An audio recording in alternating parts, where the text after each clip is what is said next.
Il y a trois sortes de mensonges. Les mensonges, les gros mensonges et les statistiques, disait Mark Twain. En écho, l'histoire économique fourmille d'exemples de grands falsificateurs. Les États et leurs services statistiques, avec au sommet de l'Olympe l'ex-URSS. Pour donner le change aux pays occidentaux, États-Unis en tête, la surestimation des chiffres de croissance devient une entreprise d'État à part entière, avec un paroxysme à la veille de la grande chute finale du système.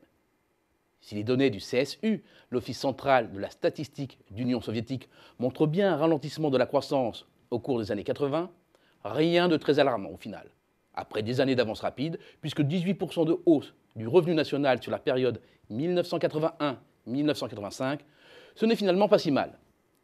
Toutefois, les calculs de l'économiste russe Grigori Isakovitch Hanin, cité par l'économiste russologue Jacques Sapir, donnent une toute autre vision. L'inflexion est la même, mais pas les rythmes, avec en fin de période une croissance qui s'est réduite comme peau de chagrin. En cause, un effondrement de la productivité au milieu des années 70, et donc de l'efficacité même du système qui conduira à sa perte. Les faits sont têtus. Il est plus facile de s'arranger avec les statistiques. Cette citation à nouveau de Mark Twain s'applique parfaitement à la Grèce du début des années 2000. Pour être éligible à l'euro, il lui faut alors respecter les critères de Maastricht, dont le fameux 3% de déficit public. Que faire quand ce n'est pas le cas? Afficher vaillamment le contraire. Et miracle, le déficit public en 5 ans est ramené de plus de 10 à 1,3% du PIB en 2000. La Grèce rejoint la zone euro le 1er janvier 2001 et en bon élève ne dépasse jamais 2% de déficit jusqu'en 2003. La réalité est bien différente. En fait, à aucun moment, la Grèce n'a cassé la barre des 3%. Et la situation se dégrade très vite à partir de 2001. Pour bien comprendre, il faut remonter au moment où le gouvernement grec a basculé dans la fuite en avant. Tout commence avec le troisième gouvernement Simitis, qui inaugure les premiers maquillages légaux des comptes, avec la complicité de Goldman Sachs. Enfin légaux, pas totalement, dès lors que les comptes sont présentés comme sincères. Sans entrer dans le détail, cela a notamment permis à l'État grec de considérablement alléger le service de la dette, c'est-à-dire les intérêts versés, CQFD. L'idée d'une manipulation s'ébruite dès 2004, ce qui ne va pas empêcher Athènes de transférer une partie de la dette sur une banque privée en 2005. Le poteau rose est découvert fin 2009.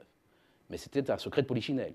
Au bal des hypocrites, la France et l'Allemagne ont fait mine de ne pas savoir. Leur banque aussi. Parmi les grandes escroqueries statistiques, l'inflation en Argentine est entrée dans les annales. L'inflation devient galopante en 2006, conséquence d'une politique monétaire particulièrement expansionniste. Or, l'indice des prix sert d'étalon pour revaloriser les pensions retraite ou les salaires. Pour la contrôler, le gouvernement subventionne alors certains produits et encadre l'évolution des prix d'autres. Mais rien n'y fait. L'inflation flirte avec les 12% courant 2006. C'est alors que la solution est trouvée. La prise de contrôle de l'INDEC, c'est l'équivalent de l'INSEE, licenciement des personnes en charge du calcul et de la publication de l'inflation, et modification de son calcul. On commence à comprendre. Le taux d'inflation repart à la baisse pour passer très vite sous les 10%. Mais cela exaspère la population ou les économistes indépendants qui publient leur propre indice. Et là, pas de miracle, l'inflation double. La réplique ne tarde pas. En février 2011, les économistes ou institutions publiant leur propre estimation de l'inflation sont menacés de sanctions financières, voire de peines de prison. Il fallait oser. L'histoire prend fin quand le FMI menace à son tour l'Argentine d'exclusion de l'institution. Une première.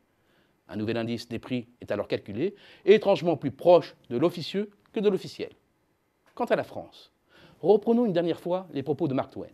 C'est beau d'être vertueux, mais apprendre aux autres à l'être, c'est encore plus beau et tellement plus facile.